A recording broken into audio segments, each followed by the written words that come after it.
Good morning. I would like to call upon our hosts, Mr. Lawrence Greenwood, Vice President of Operations 2 at the Asian Development Bank, and Professor Ross Garneau, Chairman of the Board of Trustees of the International Food Policy Research Institute, IFPRI, to make a few welcome remarks. Let me turn over to you. Thank you, Rajul. Special guests, colleagues, ladies and gentlemen, good morning.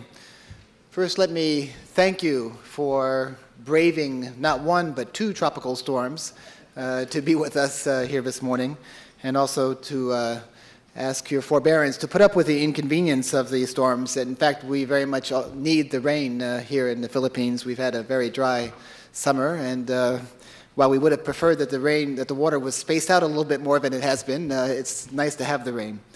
We are very excited about the opportunity today and tomorrow to co-host this important conference with the International Food Policy Research Institute.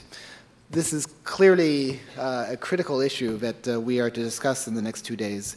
And some of the issues that I look forward to hearing about: what role can agriculture and rural development play in alleviating poverty and hunger in the Asia-Pacific region?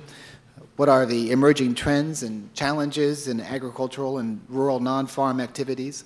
And how do they impact the livelihoods of the poor and the hungry in this rapidly changing region? And what specific agricultural and rural development policies and investments can best reduce poverty?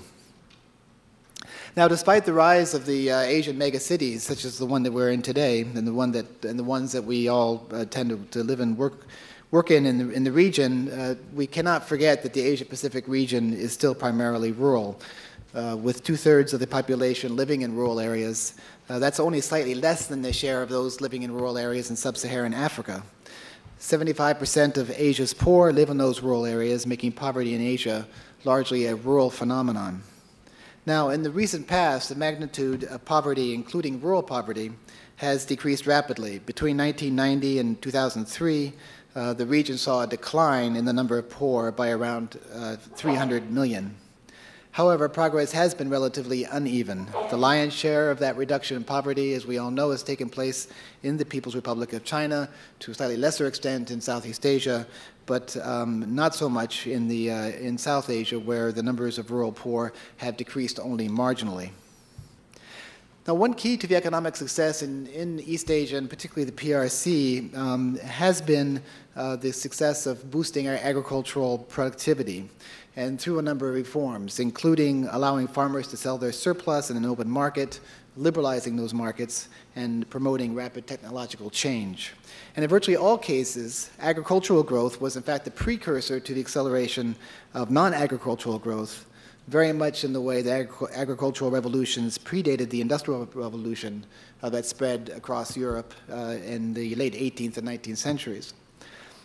I hope this forum can help perhaps identify the lessons we can learn from the most successful development examples, the steps these countries took to boost agricultural productivity, the mechanisms for translating that growth into more broader growth of the economy as a whole. Now, ironically, East Asia's remarkable economic growth, which, as I just said, was built in some part on strong agricultural gains, is now contributing to an expanding income inequality between those living in the cities and those living in the rural areas.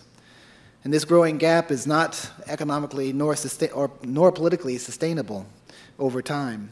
Inclusive growth is a must, and inclusive growth means rural development. And I hope the forum can offer some ideas on how we can address this relatively new challenge, that is the expanding inequalities in the region that face the Asia-Pacific region. Rural households can overcome poverty in basically 3 ways. First, by expanding farm income, and in particular we see that by moving up the value chain and extending links to the market. 2, by employment in rural non-farm business, again, also mainly linked, at least initially, to farm-related businesses. And 3, through migration, either temporary or permanent, to towns and cities. Policies and investments to enable as many rural households as possible to avail themselves of these 3 pathways out of poverty would include things such as increasing the competitiveness of small holders through, for example, better technology, improving smallholder market entry by, for example, investing in infrastructure, and 3, enhancing skills for rural and urban labor markets through education or other specific skills, including entrepreneurship for small enterprises. Now, complicating the matters, government officials and rural households must make these decisions in a very rapidly changing environment. Globalization opens new markets, but also increases competition in one's own. Technological and institutional change boosts productivity, opens up new opportunity, but also creates new uncertainties as traditional practices and beliefs are swept away. Climate change and environmental degradation threaten most the vulnerable rural poor, while soaring energy prices are pushing demand for biofuels, which in turn is driving food prices skyward. And that creates both opportunities, but also uncertainties and difficulties for farmers. In this new environment, new approaches need to be designed and tested. Some of them need to go beyond the national and go into the regional level in order to be effective, such as the work that this institution is doing in a newly launched agricultural initiative in the Greater Mekong Subregion Initiative. And throughout the course of the policy forum, you will hear about new insights from academia, as well as experiences from several countries on how to address these new challenges. As Asia's partner in development, ADB is committed to helping its developing member countries in their quest for inclusive and sustainable growth. As past experiences have shown, agricultural and rural development contribute significantly to economic growth and poverty reduction. We invest directly in agricultural and rural development around the region, and the demand for our public sector lending in this area is increasing. After a low in 2002 and 2003 with less than $200 million in lending for the agricultural and natural resource sector, lending in 2006 topped $800 million, amounting to about 12% of our total lending. If lending for rural development for infrastructure, finance, and education were included, this would be significantly higher. And our pipeline indicates that our pipelines of future projects indicate that we're going to be seeing more increases in our lending for agricultural and rural development. In fact, in the near future, this is really a 3-year pipeline that we have here. And in particular with major borrowers, the PRC, India, Indonesia, and Pakistan. Beyond loans, we offer technical assistance grants, such as our annual support, in fact, to the centers of the Consultative Group on International Agricultural Research, of which, of course, IFPRI is a member, as well as other agricultural research centers.